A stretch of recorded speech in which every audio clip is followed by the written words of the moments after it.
लेकिन इसी बीच बड़ी खबर आ रही है और बड़ी खबर ये कि शांति कायम रखने के लिए कानपुर पुलिस ने आज एक बड़ा फैसला लिया है। कमिश्नर की अध्यक्षता में एक बड़ी बैठक बुलाई गई थी और अब शहर में धारा 144 लगा दिया गया है। जुलूस निकालने और भीड़ लगाने पर प्रतिबंध होगा।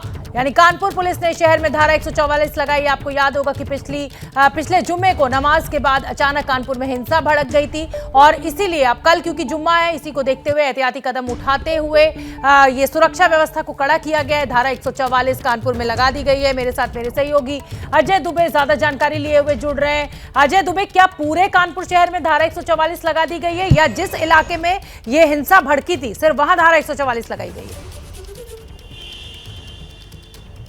देखिए, धारा 144 को लेकर स्थिति अभी पूरी तरीके से स्पष्ट नहीं है। बैठक, महत्वपूर्ण बात यह है कि जो बैठक पुलिस कमिश्नर की हुई उसमें तमाम जो महत्वपूर्ण चेहरे इस पूरे प्रकरण में पुलिस की तरफ से थे, चाहे वो जो ज्वाइंट सीपी हो वो हो, राहुल मिठास अधिकारी हो, इसके अलावा जो इस पूरे मामले में एसआईटी देख रहे त्रिभुवन वो हो, ये तमाम लोग मौजूद थे। महत्वपूर्ण चर्चा हुई इंतजामों को लेकर। क्या सुरक्षा बल जो अभी शहर में मौजूद है बाहर से एक हफ्ते पहले हुई घटना के बाद जो बुलाया गया था, क्या वो पर्याप्त है और बुलाने की जरूरत है, क्या और सुरक्षा कर्मियों की जरूरत पड़ेगी?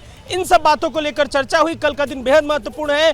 कोई चूक जो है प्रशासन अपनी तरफ से करना नहीं चाहता। एहतियातन अलर्ट पर रखा गया है। जो आरएफ की टीमें हैं, जो पीएससी की टीमें हैं, जिन इलाकों में ये पूरा घटनाक्रम पत्थरबाजी का हुआ उन इलाकों में डिप्लॉय की हुई है। लगभग हर दिन अब तक जो है हमने देखा फ्लैग मार्च होता रहा। फ्लैग मार्च में तमाम जो ये पुलिस के अधिकारी थे, तमाम जो सुरक्षा के अधिकारी थे, वो अधिकारी दिखाई दिए जो गलियों के अंदर जाकर ये मेक श्योर कर रहे थे कि शांति बहाली बनी रहे।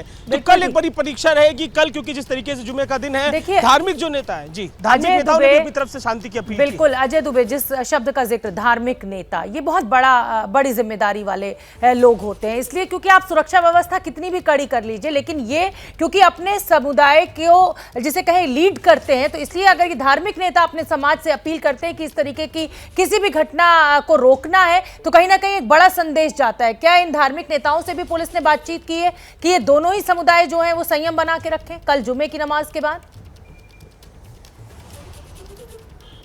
निश्चित ही शाम को मुझे जो सूचना सुबह डीएम ने दी थी कि एक इस तरीके की बैठक होने वाली है जिसमें जो सामाजिक सर्कल, सोशल सर्कल में जो महत्वपूर्ण चेहरे चाहे धार्मिक या सामाजिक स्तर पे होते हैं, उनसे मेक श्योर किया जाएगा संवाद करके कि शांति की अपील की जाए। इस पूरे मामले में जैसा कि धार्मिक नेता का हम जिक्र कर रहे हैं, जो शहर काजी हैं उनको लेके एक एफआईआर है। शहर काजी ने पहले जो कहा था कि अगर इमारतों को तोड़ने या कुछ ऐसा कुछ घटनाक्रम हुआ तो कफन बांध के निकलेंगे। उसको लेकर जो एक नेता है दूसरी पॉलिटिकल पार्टी के, उन्होंने थाने में जाकर शिकायत दर्ज कराई है उनके इस बयान को लेकर। तो पूरा जो घटनाक्रम में लगातार कानपुर में तेजी से पॉलिटिकली और रिलीजियसली एक्टिव है, लेकिन पुलिस प्रशासन मेक श्योर कर रहा है कि शांति बहाली रहे। कल का दिन बेहद महत्वपूर्ण होने वाला है।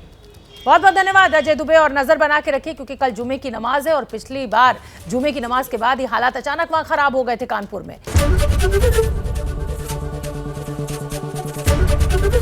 एबीपी न्यूज आपको रखे आगे।